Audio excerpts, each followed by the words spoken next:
کوئٹہ میں پیٹرولیم مصنوعات کی قیمتوں میں حالیہ اضافے کے بعد کوئٹہ کے شہریوں میں شدید غم و غصہ پایا جا رہا ہے۔ شہریوں کا کہنا ہے کہ مہنگائی کے اس نئے طوفان نے ان کی زندگی مزید مشکل بنا دی ہے اور روزمرہ کے اخراجات پورے کرنا بھی دشوار ہو گیا ہے۔ شہریوں نے کہا کہ پیٹرول کی قیمتوں میں مسلسل اضافہ نہ صرف ٹرانسپورٹ کے کرایوں میں اضافے کا باعث بنتا ہے بلکہ اشیاء ضروریہ کی قیمتوں کو بھی متاثر کرتا ہے۔ ان کا کہنا تھا کہ پہلے ہی مہنگائی عروج پر ہے، ایسے میں پیٹرول کی قیمت بڑھانا عوام پر اضافی بوجھ ڈالنے کے مترادف ہے۔ جو پیٹرول زیادہ مہنگا ہو گیا، اب یہ 460 روپے چل رہا ہے۔ ہم پتہ نہیں کیا کرے، کھانا کھائے اور یا پیٹرول ڈالے، موٹر سائیکل پہ کرے یا مزدوری پہ چل جائے۔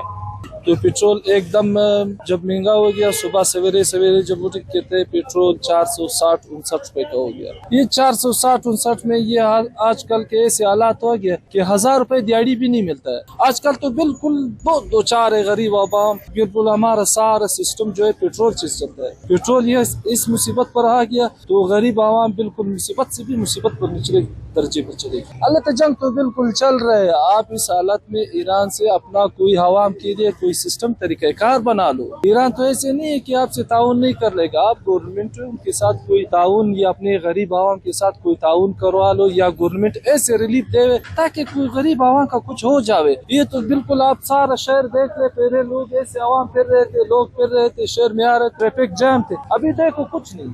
عوامی حلقوں نے حکومت سے اپیل کی ہے کہ پیٹرولیم مصنوعات کی قیمتوں میں کمی لائی جائے اور عوام کو مہنگائی کے اس بوجھ سے نجات دلانے کے لیے ہنگامی بنیادوں پر اقدامات کیے جائیں، بصورت دیگر شہری احتجاج پر مجبور ہوں گے۔ وش نیوز، کوئٹہ، بلوچستان۔